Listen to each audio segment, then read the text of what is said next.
What's up, YouTube? Welcome back to Broke Man Finance. I'm your co-host Andrew, and if you're already one of our subscribers, Adam and I just want to reach out and say thank you for showing the channel some love the past couple months and supporting us. If you're new to Broke Man Finance, please feel free to check out the other videos, and before you do that, hit the subscribe button. So in case you haven't been paying attention to the market lately, Tesla and Elon Musk are on fire. Let's put it this way, Tesla is crushing more records than Joey Chestnut crushes hot dogs each year. There's the legend, and the man is insane. 121 Twinkies. That is a lot. But we're not talking about the actual company Tesla or Elon Musk in this video. What we're talking about is another electric car company called Nio, which recently has been labeled the Tesla of China.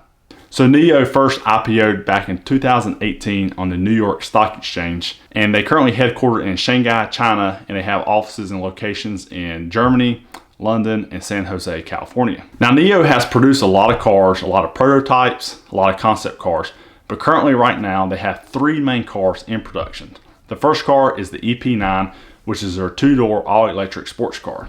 They also have a model called the ES6, which is the mid-size SUV, and the ES8, which is the full-size SUV. Now, me personally, I do not own an electric car, but just by observations, the first glance at the design that Nio did and the effort they put into these cars, it's a really attractive, appealing car to a consumer, and I like what they've done so far. But unlike Tesla was supposed to do this and it filtered out. Nio has implemented and deployed 122 battery swapping stations across China to help their consumers as they buy these cars, because we all know China is a huge country and not everyone yet has bought onto the electric car charging stations. So having a battery swap station across China, if you buy one of these cars, is a huge selling point to the consumer.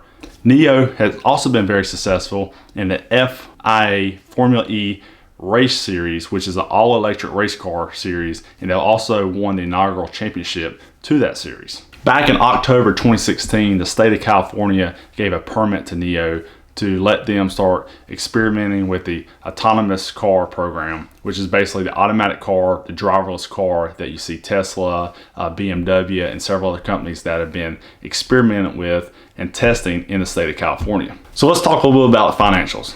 As with any new startup company, there's going to be debt. If you don't have that product immediately readily to the consumers, you have to convince the consumers that this is a good product.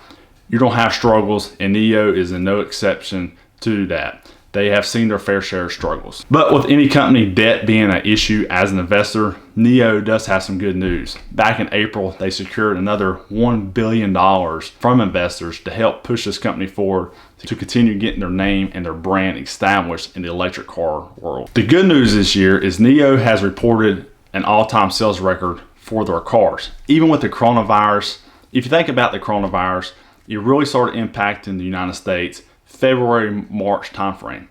This had already impacted China back in January. So there's pictures of China just completely being almost ghost towns. Everything's shut down. So for them to have an increase in sales and be able to get on the forefront of this when all the other companies are down on sales as well, it really shows a testament to Nio's direction as a company and the product that they're putting out so far. So as of July, Nio has reported they've already sold over 3,700 vehicles, which is a 179% increase from last year's sales already. So here's another downside to this company, if we're being completely honest. As I mentioned before, it's a newer company, so naturally they don't have a lot of debt. Their total assets, without diving into the financials completely on this video, the total assets they have is roughly $2.1 billion, meaning everything that this company's worth, cash on hand, buildings, down to probably the post-it notes on the president's desk, is worth $2.1 billion. Total liabilities, total debt, everything. If they stopped producing cars right now and it had to sell the company, they owe over $3 billion in debt, which means they have a $1 billion shortfall from total assets to total liabilities, which is kind of concerning if you're thinking about this as an investor or as a company moving forward that has some identified struggles that they don't have to deal with. Here's why I like this company. The first thing is innovation. We see that the electric car serves the popularity, take away the investing side of Tesla and Nikola or Workhorse. Electric car companies are gaining momentum each and every day based off government regulations, activism, climate change, whatever the ingredient may be. is driving these companies. China has over 1.3 roughly billion people that live along their country. So if this company is already being labeled as a Tesla of China, they have a market to potentially over 1 billion people, regardless of what they do in Europe and the United States. So like I mentioned before, this company has locations in Europe, London, and the United States, as well as China, which means they almost have a 4-dimension approach to getting this car out to the market. So think of it this way, they're almost diversifying as a company, just as you would do with a mutual fund or stocks. You know, you buy a little bit of the tech stocks, you may buy a little bit of the energy sector stocks. So if one stock sector is down, the other one's gonna go up, so you don't have a balance of your returns. Same thing at the approach with this company. You know, if the European market's down, but the American and Chinese market is up, they're going to be able to weather financial storms better than other companies. Another thing is profit margin. If you paid any attention to the stock market, China has done one thing consistently well over the past 30, probably really past 40, 50 years, and that is production. They, on most products, not all, but most products, China has been able to take that product and build it or make it cheaper than any other country. There's a reason why we import billions, if not trillions of dollars of merchandise each year from China. It's just because companies can build it and make it there a lot cheaper than they can in the United States. So with China being able to produce a vehicle cheaper, if this car continues a steady growth of sales, if they're able to show the world, not just China, that this car is reliable, it's efficient, and it's meeting and checking all those boxes that electric car consumers want, they're going to be a fierce competitor with Tesla down the road. So if you watch my Workhorse video, you know that I'm excited about electric cars. I'm excited about the future of electric cars because I don't think it's going to go away. This isn't a fad. This isn't a fashion trend. This is going to fizzle as we go into 2021. Electric cars, whether you like it or not, are here to stay in some form or fashion. So basically, just to summarize, I know this is a brief overview of Nio.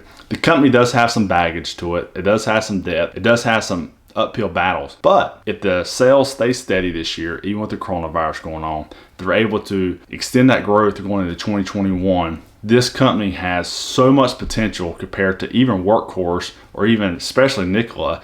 This company, it has the potential to just skyrocket. But I think right now a stock that's reasonable, around $10, $12 a share for a company that's actually producing vehicles and it has a good vision and has a good idea of innovation moving forward, it's something to at least look at, evaluate a little more, and make a decision whether I don't dump a lot of money into shares of these companies, hoping for that short-term growth.